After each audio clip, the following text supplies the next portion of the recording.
and welcome to Small Biz Matters live in the studios of Triple H 100.1 FM and across your podcasting network. My name is Alexi Boyd.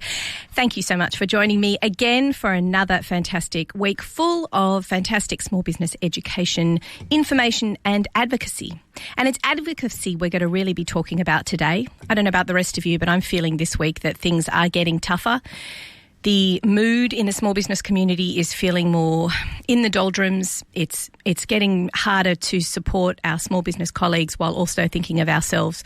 And we're all particularly thinking about those small businesses who are suffering through a very strenuous lockdown procedure down in Melbourne. Our thoughts are with them. So let's talk about that advocacy piece today, and we're going to be speaking about commercial rent. There's very few of you out there who are not touched by this, either because you're an advisor for another small business that's affected, you've got a small business friend who's affected by the issues with commercial rent right now, or you are in the scenario where you're having to negotiate with your landlord in particular. So when the chips are down and you need a peak body on your side, boy, are the chips down right now. Small business and medium and even large retailers are losing income and purging employees to the point of no return. What's one of their biggest overheads? Commercial rent. And suddenly the code of conduct that recently came into play is everyone's business. What are small business owners' rights and the landlord's responsibilities? What is mandated and what's inferred? Which level of government administers this and is policing the protections? And importantly, who can you turn to for help? Right now, the National Retail Association is flooded with queries about what has been mandated. Kyle Swain is a leasing advisor to the National Retailers Association and has been in the room supporting and negotiating for you and your small business. So we've brought him on Small Biz Matters this week to help you understand the changes. Welcome to the show, Kyle. Thanks, Alexi. That's quite an introduction to the situation we found ourselves in at the moment, right? Well, that's exactly right. I mean, I think it's difficult to say the least. I don't think any small businesses around the country can possibly fathom what Melbourne is going to, but there is certainly an element of fear out there that it could happen to the rest of the communities as well. Let's talk about this code of conduct for those out there who are not familiar with it, why it exists and who it came to be. And who did the National Cabinet actually consult when they created this code of conduct, Carl?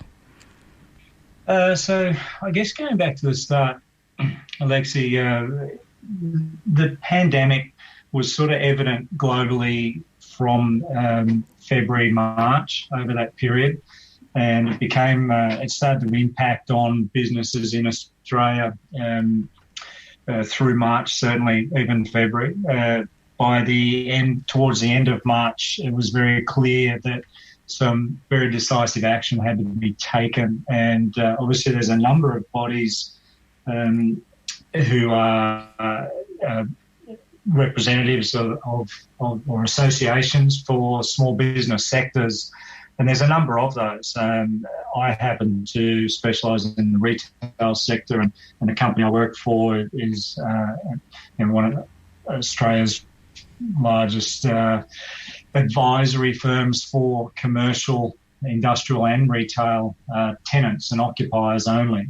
So we don't represent landlords at all, only tenants. So we certainly saw this and clients of ours being affected. And part of my role over the last 4 years, I've been the Tenancy and Leasing Advisor to the National Retail Association, which is 100 years of history representing retailers in Australia, the largest representation of retailers in Australia with about 24,000 shop fronts across the country, and representing a sector that is number 2 in Australia for employment of people, represents about 11% of our economy with $329 billion in turnover. So it's not a sector that you want going pear-shaped, and that was the early indications, I guess, from what we were seeing with the pandemic. So there were each of the representing retail specifically, there's probably a group of peak bodies. There's 2 key retail associations that have slightly different focus but represent retail businesses. there's also a similar body that represents more probably the landlords, and then there's things like the franchise council and so on, and associations that represent pharmacy and other sectors within that sector. So when this started to come out, there were different people looking at that and starting the lobbying process with through organisations like COSBOA. And COSBOA, one of the early ones who started to put together a pretty major presentation to the feds and through Treasury, and they sought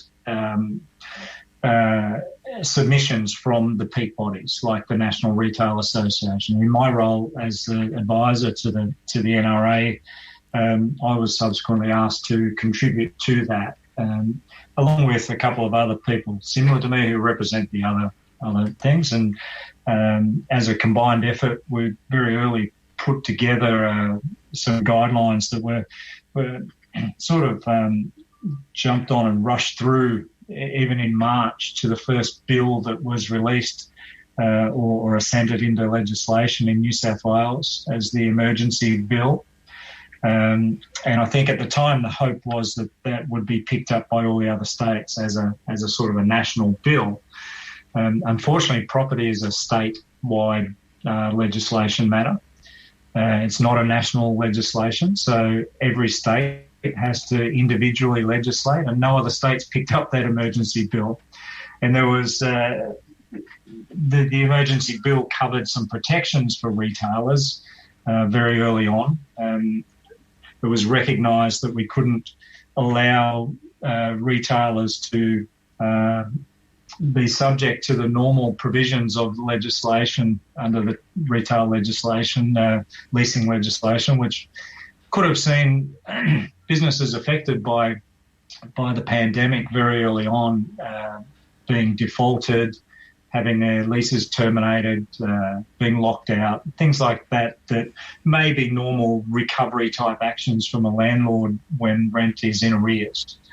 So that emergency bill was specifically to deal with that very early on. But what that initial bill and the conversations that were held around that did was immediately join forces of a couple of those peak bodies as a group to put some meat around that emergency bill and start to put together a guidelines document.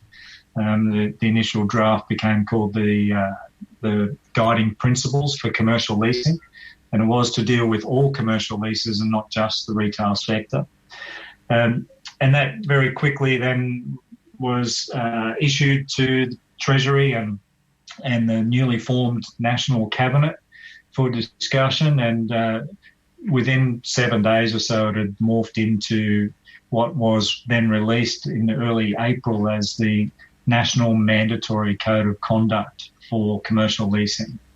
And so that's how it came about very quickly over a 7 to 10 day period. Yeah, that is quite remarkable, really, when you think about it. We can sometimes feel as though we're left out in the cold as small businesses or we're not represented. But in this instance, we very much had, I guess, not only a peak body but also a national body looking after us, and then also the National Cabinet being concerned for us and thinking about small businesses. Now, you mentioned before that the New South Wales state government was the first to pick up and legislate this code of conduct. So are you saying that it came down to the states to legislate in each of their jurisdictions? Is that correct? Yeah, and that's very much been the drive of the feds as well. They wanted to be state-driven. As I said, property comes under each individual state. So the national, there is no national legislation for retail leasing legislature. Each state and territory has their own. Mm-hmm. So it actually makes it difficult as, say, a national retail brand to govern your leases nationally, because there's changes to the legislation across each state and territory and different things in place. And so they had to introduce legislation to give effect to that mandatory code of conduct in each state and territory. And that came about quite quickly in some states and much slower in other states. Then each state had the opportunity to pull out of the mandatory code what they saw as more or less important and emphasise certain aspects of it. So again, it's slightly different. The code is being implemented slightly differently in every state and territory, and you really need to become a specialist in each state or the state that you operate your business in. Yeah, I was going to ask that actually, because when you distill it down to the individual business to whom this really affects, they need to know the state government legislation around this mandatory code of conduct to really understand what their rights and responsibilities are. So for the individual business owner out there who's not quite understanding or reading the code of conduct thinking that applies to them, they should be approaching who to find out what their rights are. Is it a New South Wales, for example, Small Business Commissioner issue, or should they be talking to their peak body? Who should they talk to? Yeah, absolutely, and there's a few sources, but that's certainly my role with the NRA, and they were very quick to respond to providing updated information to their members of the association and retailers who weren't necessarily members but were desperate for that information. And the NRA puts out news flashes, yesterday afternoon as the word came through from Victoria of stage 4 and what that meant for retailers down there, and emails are straight away going out from the NRA to update them on the implications of that. We've been doing a webinar on a weekly basis for 16 weeks now, every Wednesday, updating retailers on specifics around the mandatory code and how to apply it for negotiating with landlords to achieve rent relief.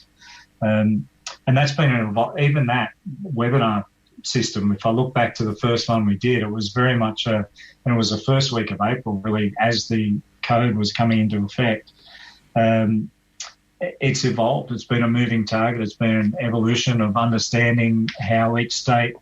New South Wales didn't eventually apply a regulation to give effect to that code until the 24th of April. Same with Perth on around the 29th of April. Perth and Queensland were the last two, whereas Victoria were quite quick with it after the code was introduced. So, and the unfortunate thing is it's a national mandatory code of conduct, but landlords were refusing to enter into negotiations until it was given effect by some legislation, by a regulation or an act. So there was a big delay initially of up to 3 weeks before tenants could really begin negotiations with landlords in some cases. And unfortunately, they pay rent in advance and their shops were closed in many cases, or gyms, for example, were closed on the 23rd of March. They were closed, no income, and they were expected to pay rent in advance for April, and landlords wouldn't even negotiate with them until the regulations came in effect. So it was a very confusing, difficult period, particularly over April as all this unfolded. And like you said, a lot of these pieces of legislation that are affecting small business are evolving. It's a really great tip there, Kyle, is to jump onto those webinars that are put together by the National Retail Association so that you can educate yourself with this moving feast. If you've just joined us here on Small Biz Matters, we're talking to Kyle Swain, who is an advisor to the National Retail Association, talking all about commercial rent. Now, in its heart, the Code of Conduct, what is it trying to achieve? And essentially, if you can speak broadly on a national level, what are the, the rights and protections that are there for retailers or for anybody involved in a commercial lease situation? Yeah, great, Alexi. The essential what was trying to be achieved by Scott Morrison and the National Cabinet was essentially twofold. One, to keep people employed, and that was the JobKeeper component. And two, for continuity of business, understanding the impact this would have on small businesses, on retailers, and how important that retail sector is to the Australian economy overall. It is critical to try to find a way where businesses could continue beyond the pandemic period and come out the other side and be able to maintain their business, maintain their staff, and to meet their lease obligations on the other side of this. And the only way to do that was to share the burden. So a series of both overarching principles were put in place and then specific leasing principles. And that's essentially what the Mandatory Code of Conduct is, a set of overarching principles designed around that intent, and the intent being continuity of business, to ensure that businesses survive this and can continue to trade after the pandemic period.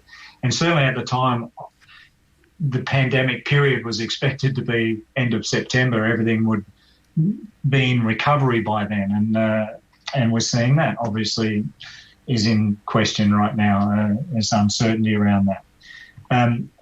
There was a word that seemed to be almost every second word out of everyone's mouth at the time, which was unprecedented. People got sick of hearing unprecedented, but that's certainly what it was, and things were put in place quite quickly. You would know how long a piece of legislation normally takes to go through. This was all done over a fortnight pretty much, and we considered some states slow to react if they took 3 or 4 weeks. What would you say?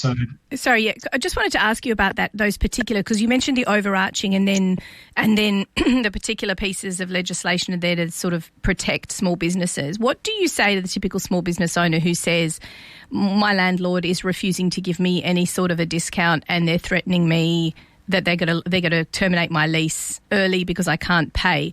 What are the protections there to help them in that scenario? Yeah, so the very first bill that went through New South Wales was around those protections, and the fundamental elements of the Mandatory Code of Practice, Code of Conduct, is that there are those protections in there for retailers. So during the pandemic period, or there's different terminologies, pandemic period, JobKeeper period, the response period, that they all refer to the 6-month period from the start of JobKeeper to the end of JobKeeper before it got extended, so to the end of September. During that period, and that's the period that the legislation is in effect for, during that period, landlords are not able to issue default notices or take any type of recovery action against tenants who are in arrears or in default because of the economic situation and impact by COVID. It's there to protect tenants, so that understanding that they're required, that one of the principles is that they're still required to meet their lease obligations wherever possible. So they need to make every effort to pay their rent, but if they are impacted by COVID to a point where they're unable to, and they're acting in good faith with the landlord, and that's a key word throughout the principles of the Mandatory Code, then they have those protections. They can't be defaulted. They can't have their lease terminated. They can't. The landlord can't take recovery action. They can't access their bank guarantee or their security, for example, to recover that debt.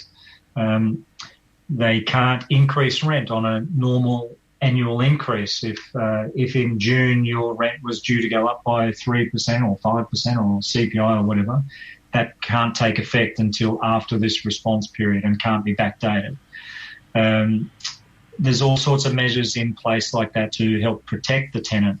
If the landlord is refusing to provide any relief, then that's essentially illegal right now. They are required by law. There's a clause that says if they are financially unable to provide that relief, then there's provisions for negotiation around that as well. And who provides? What it says is, sorry, could I just ask, who provides the mediation service for those negotiations? Is that the peak body, or is it like the small business commissioners at the state or federal level? Yeah, a key part of at the end of the of the Mandatory Code of Practice is a binding mediation process for any disputes around this. And that is being provided in each state by the Small Business Commissioners' offices and doing a great job. I have sat in on some of those in a couple of states. and they've been very fair and very good mediations, and have resulted in good outcomes, I believe, in the cases I've sat in on for the tenant, and rightly so in those cases. I'm not sure on the percentages overall that have had to go to disputes as yet, but that certainly available to people, and it's not an overly onerous or cumbersome process to go through that and get an outcome. That's really good to know, actually, because I'm sure that a lot of people feel, well, I've already got so much on my plate. I'm already so stressed. I don't want to have to go down the path of taking my landlord to court, when in actuality you've got someone mediating you and protecting you and speaking for you and helping you understand the legislation, because they're there to support you as a small business owner, not necessarily the other party. But at the same time, they're being fair about it as well. That is very good news. And normal disputes between tenants and landlords would go through NCAT or QCAT or, the relevant civil tribunal process in each state, and it is kind of a legal process, whereas the binding mediation process associated with the Code of Conduct is with the Small Business Commissioners, with really skilled mediators who are there to negotiate between the parties and achieve outcomes, and it is a binding process though, so things that come out of that are binding agreements between the parties. And given, I think it's a very good process. And given that we are extending the time period that we're speaking of, you mentioned that this legislation is tied to the time period that is JobKeeper. So I presume that if JobKeeper is expanding, so will this in terms of time? Is that right? Well, that's a big question mark, actually. The Feds haven't made a call on that as yet, and it's still with Treasury, and there's lobbying happening right now. There was meetings due to happen yesterday, and some things got in the way of that.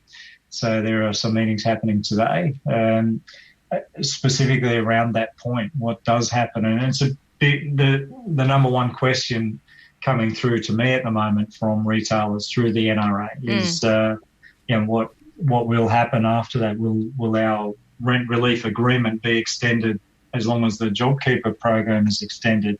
Because the two are always tied together in terms of your eligibility for rent relief under the mandatory code was tied to your JobKeeper eligibility, and the time frame was tied together. Now JobKeeper's been extended, but the legislation in every state is due to expire at the end of the original JobKeeper program time frame. So that is the number one question, and it's not yet been answered. It's actually really interesting because we know that the landlords are lobbying, saying they actually can't afford to extend it, and that it would have significant impact on their businesses. Obviously, there's a number of different bodies now involved, restaurant and caterers, for example, which is a big association, and they are really badly impacted right from 23rd of March. And right now, again in Victoria, completely closed or barely able to do takeaway menus. All the more reason to keep connected with the association and all the webinars and fantastic things that you guys are doing. Yeah, absolutely, to keep up to date with that. Now, I think the main push for that extended period will not necessarily be to extend what's in place now, but I think the lobbying will be around the Feds picking up some slack there and providing some stimulus directly to the SMEs or essentially paying portions of their rent to landlords. Yeah, and that has been picked up in other countries as well, where people are having their rent subsidised. I know that Great Britain was doing that for a period of time. I just wanted to ask you as well, just as a final point, what's your report card on the big boys like the Westfields of the world? How have they been performing and behaving in this scenario? What's your feeling on that? Yeah, well, to preface that, I work purely on the tenant side, and our job is to level the playing field, and it's been an unlevel playing field for a number of years. So I'll preface that. And I don't want to single out Westfield because, by and large, Westfield have certainly abided by the code of conduct, and as have many of the other bigger landlords with similar backgrounds to Westfield, similar portfolios. I've seen the very best from some landlords, and I've seen some shocking stuff from landlords. There's a landlord in Queensland, for example, that pretty much on day one of the pandemic period sent a letter to all of their retail tenants and said free rent for the next 6 months, and full stop. Oh my God! Give them a big shout out. Who are they? Well, I can't mention their name on here. No, you can't. But because that would be an advertisement for them if you did. Yeah, well, they would deserve it because they've gone far and beyond, but they completely understand the importance of their 60-odd retail stores to the rest of their portfolio, and they're more of a curated retail process underneath mixed-use developments and things like that. So for them, the continuity of those businesses are critical to their success longer term, and they understand that.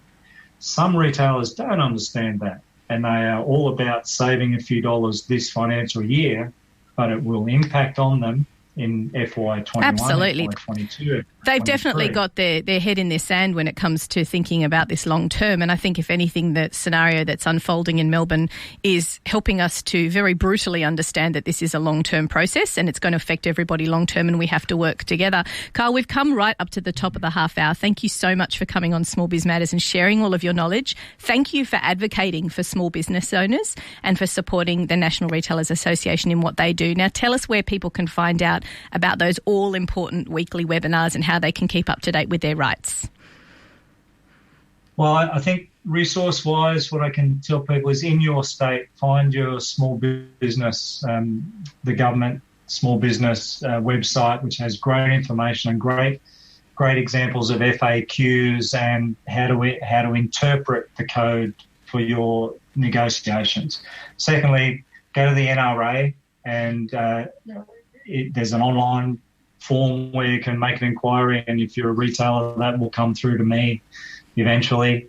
They've got a great YouTube channel where most of our webinars are stored on there, so you can watch the past webinars that we've had.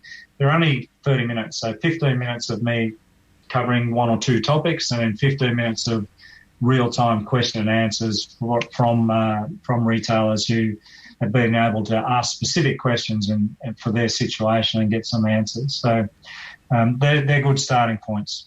Thank you so much, Kyle. That's some really valuable resources there for not only retailers but everybody who's affected by this commercial rent situation. If you're an advisor out there, jump on some of those webinars and find out how you can support other small business owners around you. Kyle, thank you so much for joining us on Small Biz Matters today.